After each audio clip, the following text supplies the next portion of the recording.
kami memiliki satu tekad bahwa di dalam pemerintahan yang akan datang minimal harus dibangun 40 kota baru yang selevel dengan Jakarta.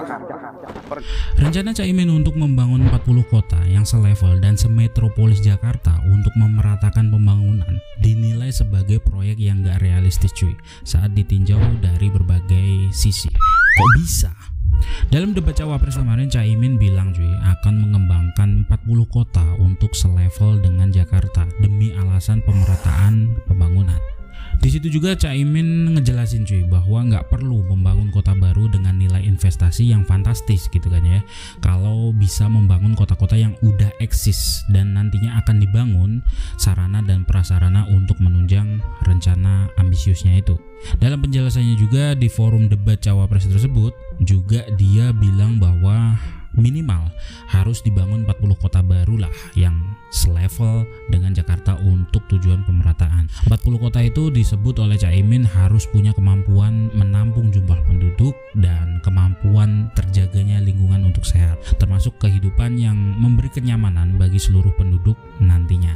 Adapun indikator kemajuan kota-kota itu menurut Caimin cuy adalah dari mulai infrastruktur air, transportasi publik hingga pendidikan. Bagus sih keinginannya.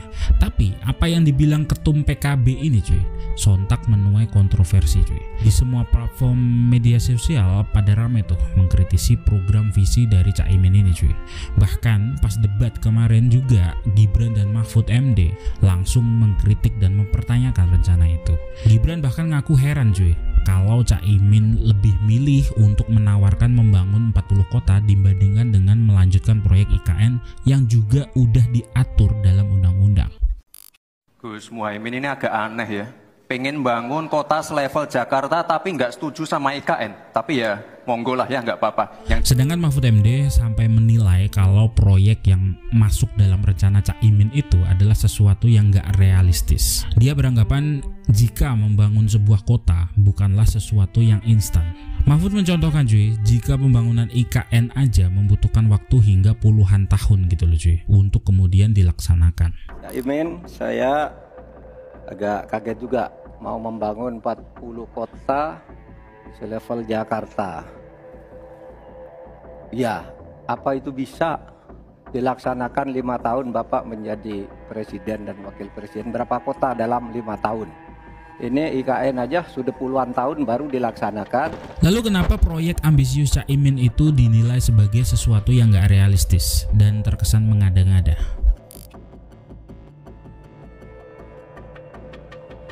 Proyek untuk membangun 40 kota selevel Jakarta yang dicetuskan oleh Caimin cuy dalam forum debat Cawapres kemarin menimbulkan pro dan kontra. Banyak yang menilai kalau proyek itu adalah proyek ambisius yang akan sulit realisasi dengan segala halangannya.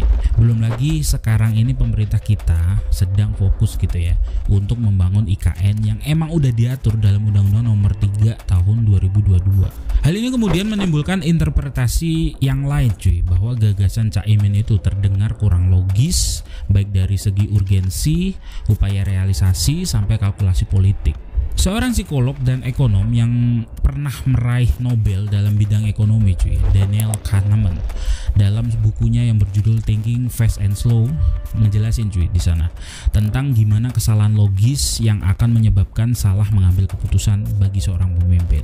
Menurut Kahneman, ada korelasi yang sangat signifikan cuy saat pikiran kita memproses informasi dan pada akhirnya berbuah akan sudut pandang dan analisa kita akan suatu peristiwa tertentu karena terpengaruh oleh berbagai bias kognitif yang pada akhirnya mengarah kepada kesalahan logis dalam penilaian dan pengambilan keputusan.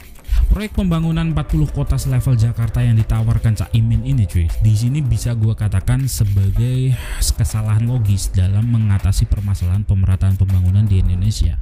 Hal itu juga bisa dilihat dari tujuan membangun 40 kota ini sebagai proyek yang gak kalah ambisius untuk mengganti proyek nasional IKN. Di titik ini, gue rasa Anies maupun Caimin cuy yang mempertanyakan proyek IKN justru menjadi bumerang buat mereka. Ada 3 alasan gue cuy untuk mengatakan proyek yang ditawarkan Caimin ini sesuatu yang gak realistis atau mengada-ngada. Pertama, dengan skala proyek yang sangat besar berikut kompleksitasnya. ya. Proyek ini tuh kelihatan emang sesuatu hal yang nggak realistis cuy. Kalau kita bicara konteks ketersediaan sumber daya seperti manusia, dana, dan material kita yang sekarang ini cuy, yang nggak mencukupi, itu aja udah dengan sendirinya membatasi kemampuan kita untuk mengeksekusi proyek tersebut, ya kan. Kedua, masa jabatan presiden di negara kita tuh masih 5 tahun cuy, belum ada amandemen, which is itu pertanyaannya dalam waktu 5 tahun kalaupun Caimin terpilih gitu ya, kalaupun ya, emang presiden cuma ngurusin itu doang? Kan enggak, mengingat kompleksitas dan urgensitas urusan dan masalah di negara kita yang diurusin presiden tuh bukan urusan bangun kota doang cuy. Jadi kalaupun Caimin berhasil kepilih gitu ya tahun depan, menurut gue impian Caimin ini adalah sebuah hal yang cukup sulit terwujud deh cuy, karena proyek ambisius ini membutuhkan perencanaan yang sangat ekstensif tentunya dan perencanaan yang sangat matang. Ketiga atau terakhir, proyek ambisius semacam ini tuh butuh banget menurut gue ya perencanaan yang sangat matang cuy, dan juga manajemen risiko yang cermat, ya kan. Karena menurut hemat gue sebuah kesalahan mikro aja bisa berakibat fatal gitu loh cuy, kalau dalam perencanaan dan pelaksanaan itu nggak terlalu matang, dan terutama kok berpotensi menyebabkan pemerataan proyek yang mangkrak malahan, ya kan. Investasi yang masuk aja udah gede gitu loh, terus mangkrak, aduh.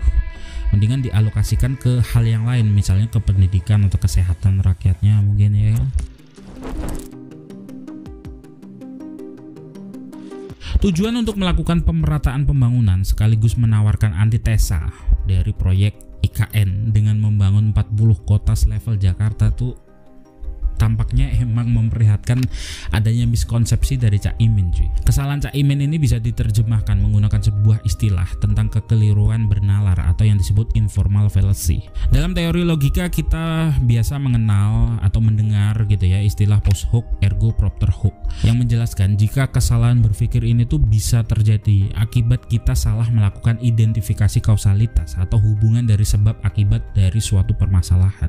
Seperti contoh sederhananya dalam dunia sehari kita nih, kita sering dengar jangan hujan-hujan nanti demam, nanti pilek. Faktanya nggak semua anak yang hujan-hujan itu berujung sakit demam atau pilek gitu kan. Gara-gara kebanyakan main game nilai kamu jelek. Faktanya nggak semua anak sekolah yang ngegame itu berujung nilai rapotnya atau nilai IPK-nya itu jelek cuy. Nah itulah contoh-contoh post hoc ergo propter hoc dalam dunia sehari-hari cuy. Sesuatu hal yang bisa aja terjadi karena lain hal, bukan karena satu hal yang dilakukan sebelumnya atau ya kesalahan identifikasi kausalitas saja. Nah kita balik ke Caimin cuy. Permasalahan pemerataan pembangunan sejatinya bukanlah permasalahan baru di Indonesia cuy, tapi dengan menawarkan solusi membangun 40 kota baru itu menunjukkan kesalahan identifikasi masalah dari Caimin dari masalah pemerataan pembangunan itu sendiri, yang di sisi lain adalah proses pemerataan untuk mengatasi masalah kesenjangan sosial dan memastikan pertumbuhan ekonomi secara adil. Bahkan proyek yang ditawarkan Caimin ini cuy sama aja atau nggak jauh berbeda atau nggak jauh ambisiusnya dari proyek IKN dari pemerintah Jokowi yang selama ini dia kritisi. Kalaupun anggaplah benar proyek ini akan dijalankan Caimin gitu ya setelah berhasil memenangkan Pilpres 2024 nanti, nggak lebay juga gue pikir ya kalaupun kita bilang Caimin ini punya kemampuan yang sama atau bahkan lebih dari Bandung Bondowoso cuy. Dengan segala kendala dan tantangan yang akan menghadang proyek Caimin dalam membangun 40 kota dalam waktu 5 tahun atau 1 periode, gue pikir sama gitu loh dengan kisah Bandung Bondowoso yang bikin 1000 candi dalam waktu semalam.